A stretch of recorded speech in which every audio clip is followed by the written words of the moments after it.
Check it out, back to the channel. So I'm doing the valley cover seal and gasket on a 5.3 liter Chevy. This is an older one. This one happens to be in one of these box trucks. So you got to remove this doghouse here, get all the electricals out of the way. I just disconnected the throttle body because I didn't want to lose any coolant, and it's easier to do that. Just take out a couple bolts, call it a day.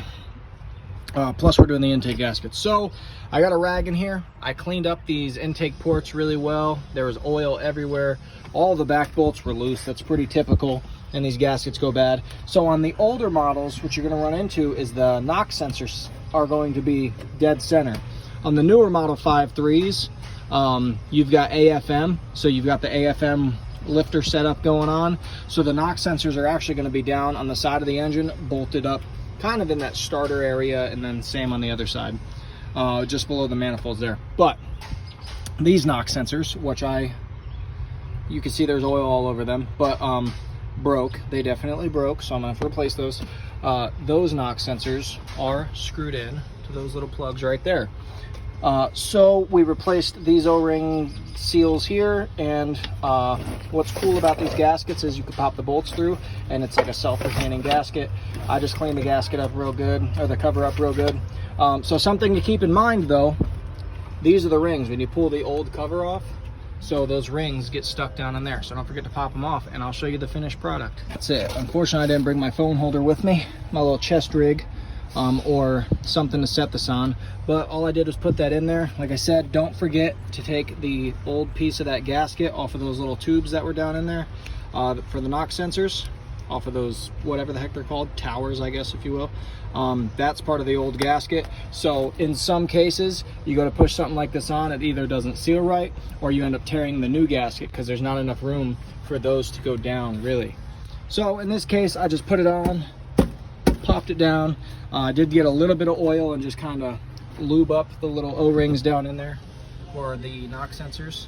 And now we're just going to start in the middle and work our way all the way around like we would with a head gasket. I'm going to go get... All right, so we're going to torque down the knock sensors, and then I'm just going to torque down the valley cover. The knock sensors are going to be 15 foot-pounds. The valley cover bolts are going to be 18 foot-pounds.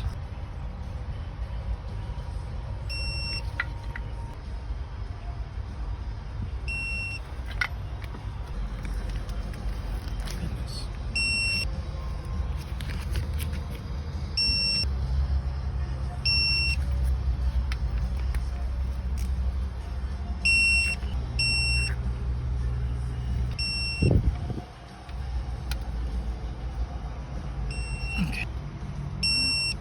Oh, that one I maxed out at 20. My bad. Within a few foot-pounds will be all right. All right, let's get that intake on. I'm not going to film any more of that process. We're going to pop the intake on, hook everything up, and from there, you guys will see the finished product. All right, guys. It got hotter than dog balls out here. And we're having some solar activity today, so if anyone's into ham radios, you're going to get a lot of frequency. They're saying we're going to be able to see the northern lights as far south as Alabama today, so we shall see. But I've got this all back together. See everything there, super duper professional. All the injectors are plugged in. There's really not much to it, to be honest with you. Battery's hooked up. I had to replace a little piece of rubber there, no bigsy. And we're gonna pop this key in. Let's prime the fuel system a couple times first, because we did disconnect. You don't want to just try to start it up right away. That's how you get a misfire code.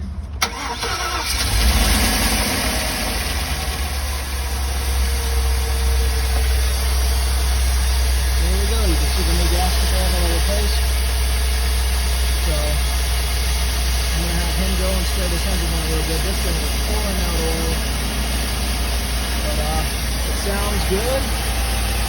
No misses. Running like a 5.3 should run. I even hooked up some cactors that weren't hooked up in the first place. All this mess is back together. If you've got one of these vans or trucks shaped like this, you got the Ford version, the Chevy version, Dodge might have made some back in the day. I don't know. I haven't worked on many Dodge. I have worked on the Dodge conversion vans, like the family vans. Their engines are like this. I think they use a 318. Those are a freaking nightmare to work on. But anyways, got it all back together. And I'm not seeing oil piss all over the ground, so I guess we're doing something right here. I've done a lot of maintenance on this one in particular.